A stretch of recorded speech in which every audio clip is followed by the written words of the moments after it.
abaduteze amatwi mwiriwe. Ku bufatanye na Minisiteri y'Ubumwe bw'Abanyarwanda n'inshingano mboneragihugu Minubumwe, umushinga dufatanye urumuri ushyirwa mu bikorwa na Alerte International hamwe na ARCT Ruhuka ku nkunga ya USAID babateguriye ikinamico Shira Impumu mugiye kumva muri aka kanya. Nyuma ya Jenoside yakorewe Abatutsi mu Rwanda, ubumwe, ubwiyunge n'ubudaheranwa n'inzira Abanyarwanda bahisemo kugira ngo bagere ku mahoro n'amajyambere arambye. Ibi bigashimagirwa n'itegeko nshinga rya Repubulika y'u Rwanda. Mu rugendo Abanyarwanda bamazemo imyaka 30, ubumwe bwabo bugeze ku rwego rushimishije. Nubwo twishimiye intambwe imaze guterwa muri urwo rwego, ariko haracyagaragara inzitizi zitandukanye zibangamiye ubumwe, ubwiyunge n'ubudaheranwa. Mu rwego rwo gushakira ibisubizo izo nzitizi, hateguwe ikinamico Shira Impumu igamije kwimakaza ubumwe n'imibanire myiza by'Abanyarwanda. Muri iyi kinamico muriyumviramo inzira y'ubumwe, ubwiyunge n'ubudaheranwa mu batuye imisozi y'Ibweramahoro n'Inyamitavu, nuko bakomeza kugenda bakemura ibibazo bahura nabyo mu buzima bwabo bwa buri munsi. Duherukana mu gice cy'179 cy'ikinamico Shira Impumu, aho Claude uba ku mugabane w'Uburayi yari yagarutse mu Rwanda kwifatanya n'abatuye Ibweramahoro n'Inyamitavu kwibuka ku nshuro ya 30 Jenoside yakorewe Abatutsi. Nyuma yo gusanga umushinga USAID dufatanye urumuri warafashije abatuye Ibweramahoro n'Inyamitavu gukira ibikomere bikomoka ku ngaruka za Jenoside yakorewe Abatutsi binyuze mu biganiro by'isanamitima, Claude yifatanyije nabo gutera igiti cy'amahoro nk'ikimenyetso cy'imyaka 30 ishize bari mu rugendo rw'ubumwe. Simbikangwa we yagiye gusura Roza asanga yashavuye. Ese mama yari yababajwe n'iki? Hagati aho Ndori we yaje yiruka amasigamana. Ese niyi nkuru yaba yarazaniye Roza? Ntakunda amatsiko ufite yashira udakurikiye iyi kinamico Shira Impumu. Reka mbareke rero mukurikire igice cyayo cy'180.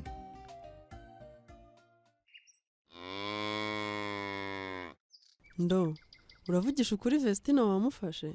Nukuri namucakiye. Burya twavuye mu nama dutashe nsanga ateze imodoka. Ahubwo nagize amahirwe kuba nari nababwiye ko yanyibye. Ariko na n'ubu nge sindamenya icyo muvuga. Wa mukozi wa Roza yaramwibye. Muravugisha ukuri? Wa mukobwa gukoreraga yarakwibye ro? Yantwaye telefone n'amafaranga 600 nari mbitse mu rugo. Mbega umukobwa guhemukiye. Ariko rero nawe wakura isomo. Amafaranga nkayo ujye yajyana kuri banki ntukayabike mu rugo. Yaramucucuye da. Gusa Roza Imana iramukunda. None se Ndo, ngize ukuri mwamufashe? Nukuri da. Namucakiye yashatse kwiruka ndamukomeza. Nuko arambwira ngo nimurekure tugabana amafaranga yakwibye. Yamaye nka data. Byaje kurangira biteze? Namuhakaniye da. Nabwiye abahungu twari kumwe, baramfasha turamushorera tumujyana kuri RIB. Nuko tugezeyo mbatekerereza uko byagenze. Nukuri wabaye intware sha. Ubu se niho ari? Niho musize, ahubwo bango kujye gusobanura uko yakwibye. Uriya mwana w'umukobwa rwose yarahemutse pe. Sheri, gaho sambara vuze tujyane na Ndori. Ntago ngombera kwambara Simbika, ahubwo nimusohoke tugende. Nukuri warakoze Ndo, rwose Roza aze kuguhemba.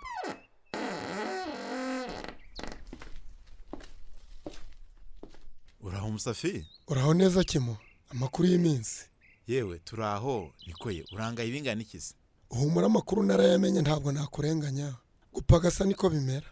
Nuko mbabarira pe, namenye amakuru ko wafunguwe naragiye gukorera mu ntara, mbura umwanya kuza kugusura. Ntabwo nakurenganya, umuntu abagomba gushakisha ubuzima. Gusa ukirangiza igihano ugafungurwa ugataha, nibazaga impamvu utagarutse kudusura. Ubwo nawe wafunguwe wanyumva. Ngira ngo wabonye ko nta rwango rurimo pe. Erega burya umuntu urangije igihano cy'agafungurwa akagaruka mu muryango nyarwanda, abakeneye gushakisha imibereho no kwiyubaka. Ibyo uvuga nibyo, iyo umuntu arangije igihano cy'agataha, abakeneye abamuba hafi kugira ngo yongere kwibona mu muryango nyarwanda. Rwose niko bimeze. Natwe tugifungurwa uyu mushinga dufatanye urumuri niwe wadufashije. Nanjye nabonye baza kunsura baranganiriza, nubwo ari byo ntari nasobanukirwa neza. Yewe humura gahoro gahoro bizagenda biza. Mu buzima busanzwe ariko wari uraho. Meze neza nta kibazo. Ubu nanjye nsigaye ntuye mu mudugudu. Uhuye mudugudu se? Umwe leta iherutse kubakira abasenyewe n'ibiza. Ariko nawe nabonye uri mu nzira zo kwimuka da. Umwaka ushize ugira ngo ibiza n'ibyari bimpitanye n'umuryango wanjye. Amakuru yangezeho. Erega nanjye ndi mu baje kuguha umuganda igihe utari uhari. Ese nawe uri mu baje kuntera ingabo mu bitugu? Naraje da. Tuza kuguha umuganda wo kubaka. Gitifu na mujyanama batuguye ko umukoresha wawe yakwimye uruhushya. Yewe niko byagenze. Gusa narabashimiye mbikuye ku mutima pe. Wabonye ikiza cyo gushyira hamwe? Niko bimeze. Ubumwe bwacu budufasha kwishakamo ibisubizo by'ibibazo bitwugarije. None se njye ugira ngo iyo leta itatwubakira ngo dutuze mu mudugudu, ubu simba nkiri muri ariya manegeka nari ntuyemo cyangwa ibiza byaranyishe. erega burya ubudasa bw'u Rwanda ni uko umuturage ahora ku isonga. ikindi nasanze ubumwe bwacu arizo mbaraga z'igihugu. Rwose niko bimeze. None se Kimo, ku kazi biragenda? akazi karagenda, gusa naje intangaha muri Kakonji ariko mu minsi mike ndagasubiramo. None se ko nagushakaga ngo tuganire, ndashaka kugira ngo ngire inama y'uburyo nabona umurimo nkora nkiteza imbere. harya kugeza ubu nta kazi urabona Musafi? Urebye bisa nko gupfundikanya. Hari uwampaye akazi ko gucuruza ibiryo by'inkoko ariko nkora 2 mu cyumweru. Gusa muri iyi minsi simbikango yambaye akazi ko kumugemurira ihene zo kotsa. utwo dufaranga no kuzajya twegeranya Musafi. natwe twese niko twatangiye dushakisha. burya mu cyaro iyo umuntu afite umurimo urenze umwe agerageza kwizigamira akazagera ku gishoro. None se Kimo, nta kazi wandangira agahemba amafaranga menshi akajya azira rimwe? ugira ngo ase amafaranga menshi abaho Musafi? akenshi biterwa n'ingano y'ibibazo umuntu aba afite. Uzashaka akanya tuganire ungire inama. ejo mu gitondo nzirirwa ku nzu ndi kumwe n'abafundi, nimugoroba wawe ufite umwanya waza tugahura tukaganira. Ni ukuri uzaba ukoze. Ejo nzaza kukureba. Ese Karingani, kudashaka ko dufatana akaboko uragira ngo abantu batamenya kuri sheri wanjye? ariko we ntuzi amagambo y'inaha, uragira ngo twiteze abantu? None se kuba turi inshuti urabona biteye igisebo? ariko muzi guhinda ye. Duhinda se duhinda mu biki?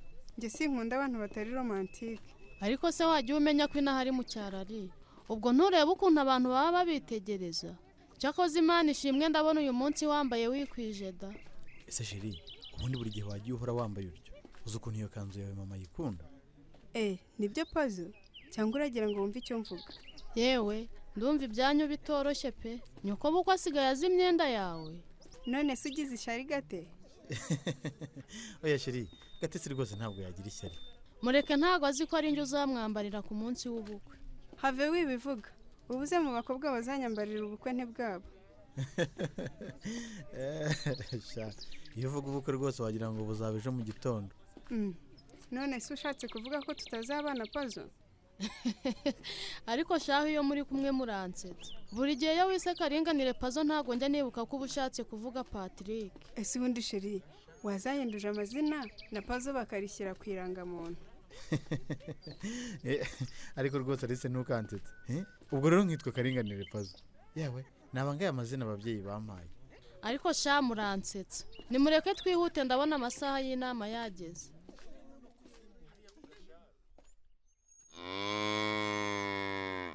naho ubundi Foromi rwose ntundenganye, kuva nazi imirimo yo mu rugo yaramperanye mbura akanya ko kuza kugusura. burya ejo bundi duhurira mu nama nagukubise amaso numva afite isoni. ntabwo nakurenganya Kimo, Mukamusoni yarambwiye. ahubwo rwose gira vuba wuzuze iriya nzu mwimuke mbona abaturanyi. twatangiye kubaka ubwiherero, nibwuzura tuzahita twimuka. rwose iyo nakugira ngo mpe kiriya kibanza, kwimuka muri ariya manegeka byari kuzangora.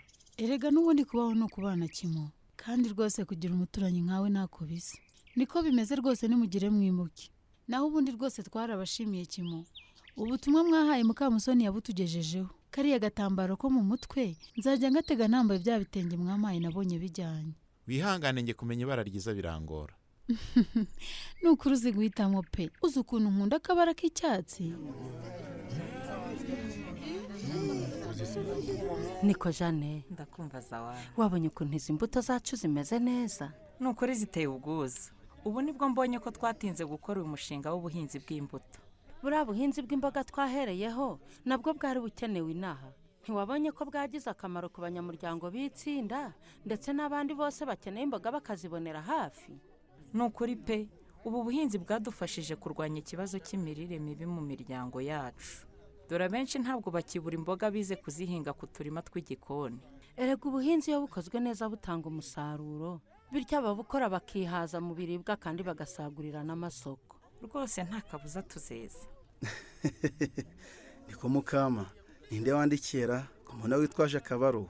aho telefone zaziye se hari ucyandikira undi ku mpapuro? iyo ukeneye umuntu uramuhamagara cyangwa ukamwandikira ubutumwa bugufi kuri telefone. none se ako kabaruwa nta kintu cyanditseho? ndashaka kuguza amafaranga mu itsinda nkongeranya kuyo mfite nkikenura. nawe se ugiye mu bucuruzi ra? ko nabonye abagore tubana mu itsinda bahagurukiye kwiteza imbere. rwose ejo bundi hari umugabo wansuye ageze iwanjye muri salo aransuzugura numva birambabaje pe. ubu ndashaka kugura intebe nziza hatazajya urongera kunsuzugura yitwaje ko ndi umupfakazi di.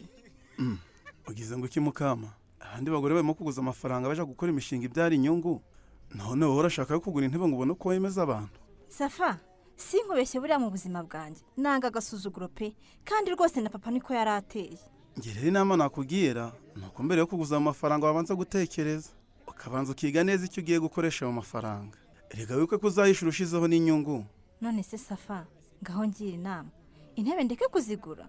Rwose inama yo nayikugira ariko sinagufatira umwanzuro amahitamo n'ayawe. None se mbigenze wowe shyira ku munzani urebe niba intebe arizo ukeneye mbere bindi byose. Yewe ibyo nkeneye se ko ari byinshi none se ubu ntuzi ko ndi nyakamwe. Ikindi kandi ninjye mugore wibwera amahoro n'inyamitavu wirirwa mu rugo utagira umurimo akora. Hariya wowe nta mwuga wize ngo uzawubyaze umusaruro. Wishinyagura wa mugabo we.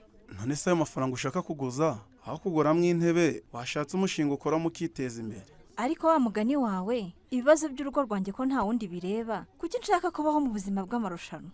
Umva rero nkubwire nguteze yombi Safa. Niba ushaka kugira aho uva naho ugera mu buzima bwawe uzige kwiyakira no kwishimira intambwe utera mu bushobozi bw'imbaraga zawe. Nukuri ndagushimiye ku nama nziza ungiriye. Burya ko ku mutwe umwe wigira inama yo gusara. None se ahubwo buribona nakora iki Safa? Uzashaka kanyuze tubiganireho gusa nujya gukora umushinga uzakora ibyo ukunda cyangwa ibyo usanzwe ufitemo ubumenyi. Nukuri nzagushaka umfashe. Ariko mwaretse tugatangira inama ra ko mbona abantu bamaze kuhagera ari benshi. Rwose nibatangire tubona akanya ko kujya mu yindi mirimo. Simbona n'umubitsi yahageze se. Ese mwiriwe badi? Wiriwe w'amaho? Wiriwe neza Kami? Wiriweho. Nsuhuriza n'agakwandi. Nakwikirije w'amahoro we. Ariko noneho so bwiza urasa na bike pe. Ubwo uratangiye ariko nawe abuzwa nande se. Ese nawe wiriwe zawa? Siko nari nakubonye di. Niriwe nyine. Ese buriya wangenje utema. Nakugize nese kandi zawa. Ese ko waje mu itsinda unsize ntunyure ngo tuzane. Cyangwa uragira ngo mvuge uko byagenze uw'amaho. Umva badi ubwo umubitsi w'itsinda amaze kuhagera nimureke dutangire inama n'ubundi ndabona benshi bahari.